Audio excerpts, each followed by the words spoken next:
in the last 48 hours, it's been the fallout there in Denver, trying to figure out what is next for an organization that has suffered through just an embarrassing, disastrous 2022 campaign. I had some comments yesterday, the GM George Patton speaking, as well as CEO Greg Penner as well. And as we try to figure out now what's next, it's hard to first off think that for a team that was prepared to fire Hackett at the end of the year, and we all kind of assumed that would be the case, like just how bad was that Christmas Day? Like to have a performance that embarrassing that this late in the year, everybody in the ownership group is like, okay, we knew this was bad, but this is a whole nother level, and we're actually going to fire him. Like, could you believe it was that embarrassing to give up 51 to a Baker Mayfield-led Ram team, that would be how it actually ended for Hackett? I mean, given all the other things, it was that was actually his falling I think game. they had no choice. I thought they were going to fire him after the Carolina game where they were just absolutely out of touch and looked lethargic. But he brings Russell back, and I actually was on Denver, another dumb pick from mine. I thought Denver, national television, they beat Arizona the week before. Their defense typically plays well, against a bad offense of the Rams who can't really run the ball. And by 8 minutes in the first quarter, I said, well, this is over. I lost. This is the dumbest pick of all time. So, they had no choice. If your players don't play at a level on national television when the whole league is watching, they don't play with excitement, enthusiasm, and execute, then there's only one person to look at. That's the coach. And they tuned him out. You could just see it. And a lot of it might have to do with the quarterback because he was now coming back to be the starter. And I think they've tuned him out too. I think he's, as much as Hackett's the problem, I think the problem is how they've treated Russell. They've made him out to be this elite player. They've kissed his butt. He's got all the parking spots at the stadium. He's got his own office. He's got his office in the building. I mean, they've treated him like royalty, which is the reason why no one liked him in Seattle, because there was rumors. I don't know if this is true, but they couldn't take the plane off because Russell didn't like the food in Seattle, and so they had to go out and get better food before the plane took off. I mean, this is diva-ish stuff that you've heard coming, but this is all was out there that George Payton obviously ignored.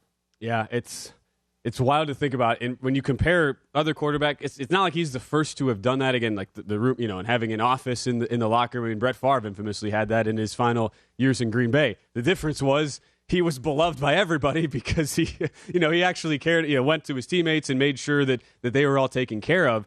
And you think about where the team is now at this point. You figure what Wilson is there next year because of the amount of money it would be a $39 million dead cap hit if they were to try to get rid of him. They can't get rid of Wilson. You just can't. They can't get rid of him. You're kind of tied to him. I mean there's nobody going to take on that cap hit. They have to get their organization aligned first before they can move to the next step. And I think that'll be reflective in how long of a contract they give the next coach. And that's where you go now. You figure out where things go on the head coaching front. We have this clip from Greg Penner, the CEO, on what he's looking for in the next head coach as it kind of begins where we try to figure out now what the direction is for Denver. Here was CEO Greg Penner yesterday. I've worked with a lot of great CEOs, and it starts with really strong leadership. I think that's going to be the most critical factor here in a head coach. Obviously, the X and O's are important, but we need a strong leader for this organization that's focused on winning. That starts with culture.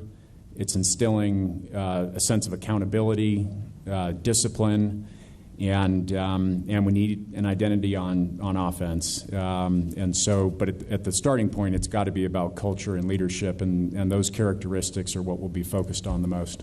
That you hear those comments and you just can't help but think, Michael, like Denver's probably going to try and swing big to begin the coaching search when you think about how much of a disaster this was. But you now have to ask yourself, what is the reality for the type of guy they're going to get here in the offseason? Yeah. I mean, I don't know how they have to find the right guy. It doesn't have to be the name. I don't know who they're going to – I don't know that. But I think what he said there, Ben, was pretty clear. So what they didn't have on the team was accountability, and that goes to Russell. Russell was treated like a diva. Russell was kissed. They kissed his butt. They held him on a pedestal, which infuriated the team.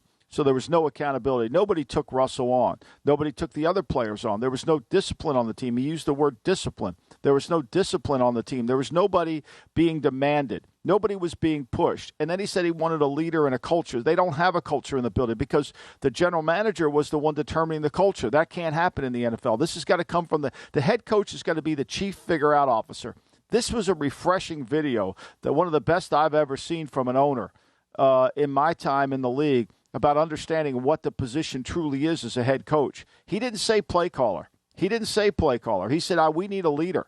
And so to me, Hackett was a play caller. Well, those plays don't work if you don't have accountability and people are all in line. Everybody runs the same plays.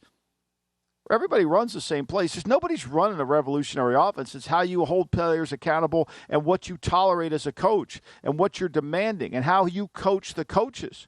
Hackett wasn't coaching the coaches, and he wasn't demanding from the player.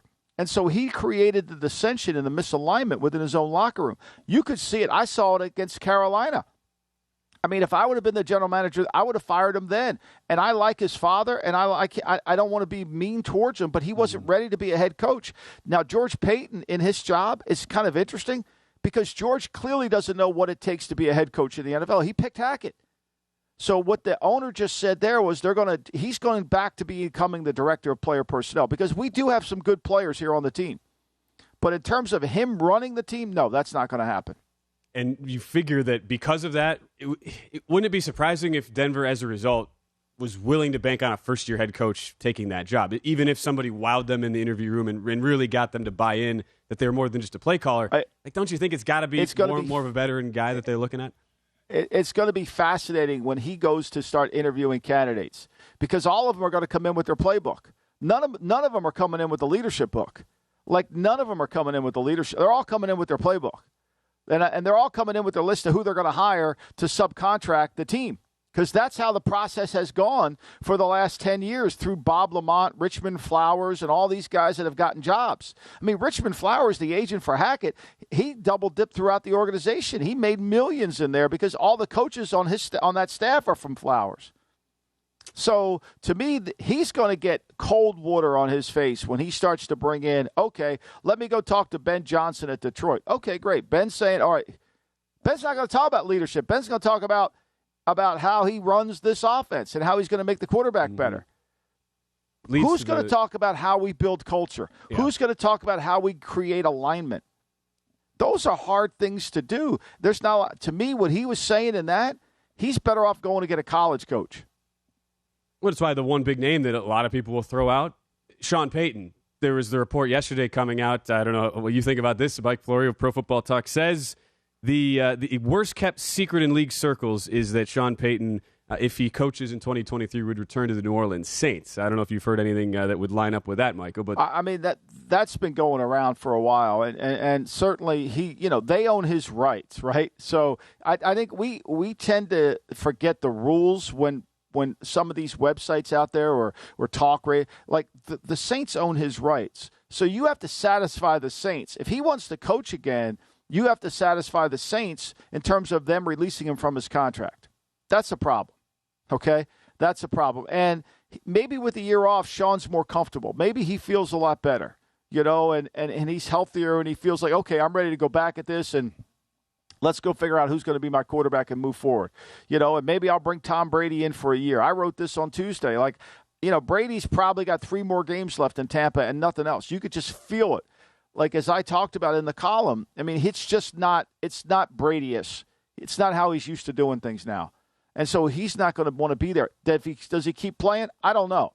I don't know that. I can't get into his head on that. But I know that this Leftwich offense, that's not what he wants to do. And you could say, oh, I've never seen Brady do that before. A lot of this stuff is there's no detail what's going on with their offense, and it makes the quarterback look really bad. Yeah, I just wonder from the Broncos front, with that ownership group having the Walmart money, is money all that it really would take to satisfy the Saints as far as that arrangement? Like, would it be that simple?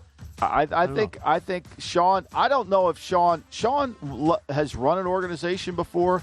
I don't know if them taking on Russell is something a lot of people want to do right now.